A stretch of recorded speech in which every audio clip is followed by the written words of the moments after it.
তথ্য সব জায়গাতেই পাওয়া যায়, আর আপনি জানেন প্রত্যেকে আজ জাস্ট একটা ক্লিকেই সেই তথ্য পেয়ে যায়, আর সব জায়গাতেই এই তথ্য ভরে গেছে।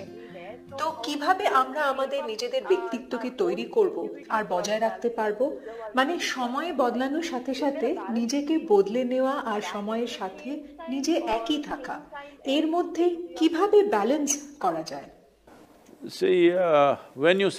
দেখুন, যখন আপনি বলছেন নিজের ব্যক্তিত্ব, তো এই ব্যক্তিত্ব বা পার্সোনালিটি শব্দটা এসেছে মূল শব্দ পার্সোনা থেকে। পার্সোনা মানে হলো মুখে পরার মুখোশ। নির্দিষ্ট কিছু কাজ করতে আপনাকে নির্দিষ্ট কিছু মুখোশ পরতে হয়। এখন আপনি একজন খেলোয়াড়, আপনি যখন কোর্টে দাঁড়িয়ে তখন আপনি দরকার মতো এক ধরনের মুখোশ পরেন। ওই মুখোশটা যেন অনেকটা আক্রমণাত্মক, মানে প্রতিদ্বন্দ্বীর মনে ভয় ঢোকাতে আর কি, মানে যাই হোক, আপনাকে ওই রকম মুখোশ পরতে হবে। ওই মুখোশটা আপনার বাড়িতে পরার জন্য নয়, ওই মুখোশটা আপনার বন্ধুদের সামনে পরার জন্য নয়, কারণ মুখোশ মানে এটা ইচ্ছে মতো পরে আবার আপনার খুলে রাখতে পারার কথা। এই ভাইরাসের যুগে সবাই মুখোশ পরে, কোনো উপায় নেই, আলাদা আলাদা সব মুখোশ।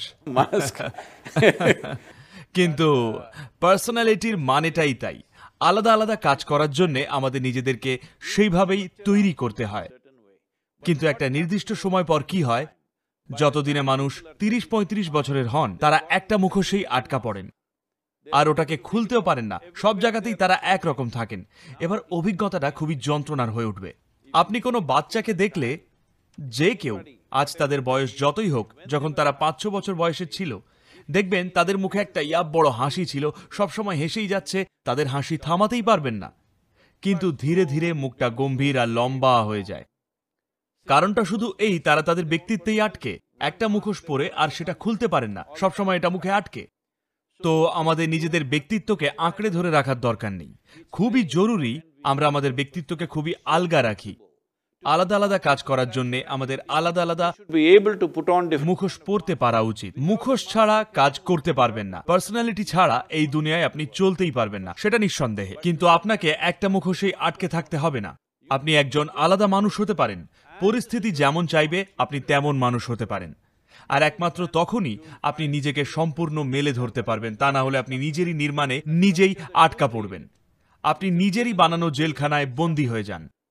যদি অন্য কেউ আপনাকে বন্দী বানাতো, সেটা দুর্ভাগ্যজনক হলেও মেনে নেওয়া যায়, কিন্তু আপনি নিজেই নিজেকে বন্দী করলে তার চেয়ে বড় বোকামির আর কিচ্ছু হতে পারে না। কিন্তু বেশিরভাগ সময় 90% মানুষের সাথে সেটাই ঘটে চলেছে। কিন্তু এই উত্তরটা শুনে একটা প্রশ্ন আমার মাথায় আসছে, যে মুখোশ নিয়ে বললেন, আমার মনে হয় এটা শুধু আপনার নিজেকে বলে নয়। আমি জানি আপনি খুশি থাকতে চান, আপনি মুখোশ খুলে ফেলে খুশিতে আনন্দে থাকতে চান, কিন্তু এটা যার সাথে আপনি কথা বলছেন বা রিয়াক্ট করছেন, সেই অন্য মানুষটার উপরেও নির্ভর করে। আমি শিওর যে ওই সময় আপনার মুখোশটা আবার চলে আসে। তো তখন কি করবেন? মানে যেমন ধরুন, আপনি কারোর সঙ্গে কথা বলছেন আর আপনার ওই লোকটাকে পছন্দ নয়, আর আপনাকে তার কথা অনুযায়ী আচরণ করতে হবে, আর আপনি ভাবেন, আচ্ছা ও এমন বলল, তাহলে আমায় তার সাথে ভালো ব্যবহার করতে হবে এইভাবে। এরকম সময় কি করবে? দেখুন, মুখোশ অনেক সময় এটা ঘটে, মানে সবার সাথেই, আমি শিওর। আচ্ছা, আগে আমাকে বলুন সেই মানুষটিকে।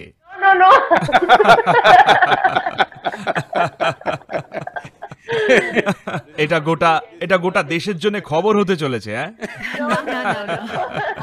আমি বলতে চাইছি, যেমন ধরুন অনেক মানুষের সঙ্গে, ধরুন আপনি যখন কোনো বন্ধুর সঙ্গে কথা বলছেন, জানেন তো কখনো কখনো তাদের উপর আপনার রাগ হতে পারে, কখনো হয়তো তারা যা করে তা আপনি পছন্দ করেন না। যেমন আপনার বেস্ট ফ্রেন্ড কিছু একটা করছে আর আপনি হয়তো সেটা পছন্দ করছেন না, কিন্তু তখন ভাবেন, আচ্ছা ঠিক আছে। আমি বেশিরভাগ সময় এটা তাদের মুখের ওপরেই বলে দিই। কারণ স্যার, আমি কয়েকবার মুখোমুখি হয়েছি, জানেন তো, যখন আপনি বন্ধুদের সঙ্গে বা অন্য কারোর সাথে কথা বলছেন, আপনি হয়তো বুঝতে পারছেন তারা ভুল, কিন্তু আপনি তাদেরকে বলতেও পারছেন না। যেমন আমি তাদের কখনো কখনো বলতে পারি না, বা অনেক মানুষই আছেন যারা মুখের ওপর বলতে পারেন। দেখুন সিন্ধু, ব্যাপারটা হলো, এটা মানুষের ঠিক বা ভুল হওয়ার ব্যাপার নয়। শুধু ব্যাপারটা হলো সব মানুষই চলছে আর বাঁচছে আর জীবনকে বুঝছে তাদের উপলব্ধি আর তাদের বুদ্ধিমত্তা অনুযায়ী। প্রত্যেকের জীবনবোধ আর জীবনের উপলব্ধি একই পর্যায়ের নয়। যদি দেখেন যে মানুষ যেভাবে আছে তা তাদের সীমাবদ্ধতার কারণে, তবে আপনি চেষ্টা করবেন কিভাবে তাদের সীমাবদ্ধতা ভাঙতে সাহায্য করা যায়, নাকি তাদের বিচার করবেন যে তারা ঠিক বা ভুল বা মন্দ এই সব জিনিস। নানান রকমের মানুষ রয়েছেন, যা কিছু প্রত্যেকে করেন জরুরি নয় সেটা আপনাকে বা আমাকে পছন্দ করতেই হবে, তা কিন্তু নয়। কিন্তু কোনো দরকার নেই, মানে আপনি যদি একটা বিশেষ কাজ সম্পন্ন করতে একটা মুখোশ পরেন, আপনি তবুও মুখোশের ভেতরে আপনি যা তাই থাকেন। কিন্তু এখন সমস্যাটা হলো মুখোশটা আপনার মুখে এত শক্ত করে চেপে বসে, তফাৎ করতে পারেন না কোনটা মুখোশ আর কোনটা আপনি। তো যখন বলি একটা মুখোশ বা একটা ভাবমূর্তি, এর মানে বোঝাই আপনি এটা সচেতনভাবে পড়েন।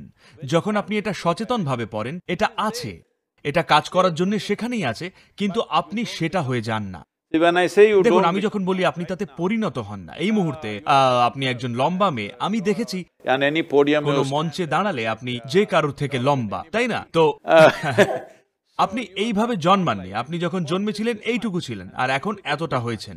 এটা কেবল সঞ্চয়, দেহটা কেবল একটা সংগ্রহ মাত্র। একইভাবে যাকে আপনি নিজের মন, নিজের চিন্তা ভাবনা বা আবেগ বলছেন,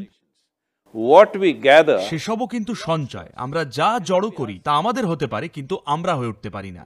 এটা আমরা নই। এই মুহূর্তে এই পোশাকটা এটা আমার হতে পারে, কিন্তু এটা আমি হতে পারি না।